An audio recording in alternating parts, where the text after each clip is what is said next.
The heat signature on the perimeter isn't a ghost anymore, it's a landslide. Corporal Jace Holloway checked the charge on his pulse rifle, the blue indicator light flickering against the sweat grime on his knuckles.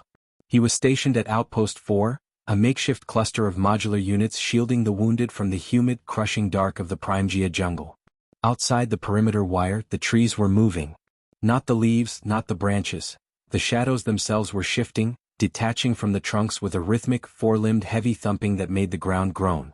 Contact. 3 o'clock. High canopy. The first Quadro Goliath hit the modular roof like a falling boulder.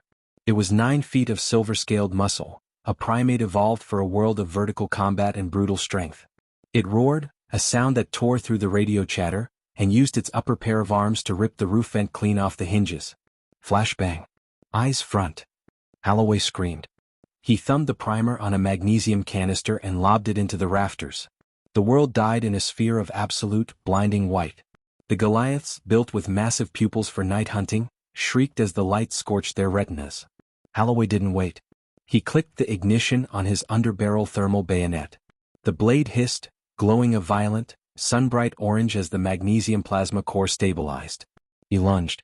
The Goliath was still reeling, its 4 arms flailing blindly. Holloway drove the thermal blade into the creature's armored chest plate. The superheated metal sliced through silver scales and dense muscle like a hot wire through wax. A spray of thick green blood hissed as it hit the blade, vaporizing into a foul-smelling mist. Holloway twisted the hilt, discharging the thermal cell directly into the beast's heart. The Goliath went limp, its massive weight nearly pinning Holloway to the floor. Breach at the north gate. They're over the wire. Holloway scrambled back to the exterior line. The jungle was no longer a wall of trees, it was a tide of fur and fury. Dozens of Goliaths were leaping from the 300-foot-tall canopy, using their extra limbs to navigate the gravity-defying leaps. They weren't just animals, they were a siege engine. Fix bayonets. Burn him out. The squad formed a desperate semicircle at the gate. The darkness was illuminated by the rhythmic crack-crack-crack of pulse rifles and the constant, flickering orange glow of thermal blades. A Goliath slammed into Private Miller to Holloway's left, its 2 lower arms pinning the soldier's legs while the upper arms reached for his throat. Holloway stepped into the fray, his bayonet carving a burning arc through the air, severing both of the creature's upper limbs in a spray of sparks and ichor. He grabbed Miller by the tactical vest and hauled him up, firing his rifle one-handed into the chest of a second primate. The muzzle flashes revealed a nightmare, a wall of red eyes and silver fur, closing in from all sides. Final canister. Throw everything. They unleashed the last of the flashbangs. A rapid-fire series of detonations turned the clearing into a strobe light of carnage. Holloway moved in the flashes. Flash, he buried his blade in a throat. Flash, he kicked a smaller Goliath off the wounded tent. Flash, he saw the Alpha. The Alpha Goliath was a mountain of scarred silver, standing nearly 11 feet tall. It didn't scream. It charged. Holloway met it head-on. He didn't try to block. He dived beneath the swing of a massive fist that would have crushed his helmet like an eggshell.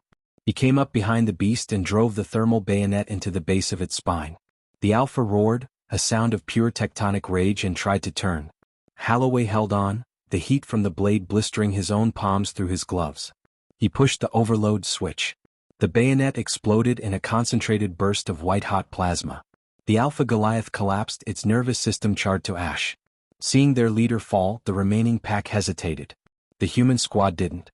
They poured a relentless stream of fire into the retreat, the pulse rounds thudding into the silver backs of the fleeing primates. The silence that followed was heavy, broken only by the crackle of burning fur and the steady drip of rain on the modular roofs. Holloway stood in the center of the clearing, his thermal blade hissing as it cooled back to a dull, scorched gray. He looked at his squad, beaten, bloody but standing. The Quadro Goliaths had the strength, the arms, and the home field advantage. But they didn't have the fire. Holloway wiped his visor, looking at the dark jungle wall. The red eyes were gone. The trees were still. The line had held. The silverback is just a mountain of cooling meat. The metal stays heavy in the hand. The stars are quiet. The humidity of Primegea settles over the outpost, a thick shroud of mist and victory. The dead are left to the roots and the living prepare for the dawn. The siege is over and the human remains the master of the gate.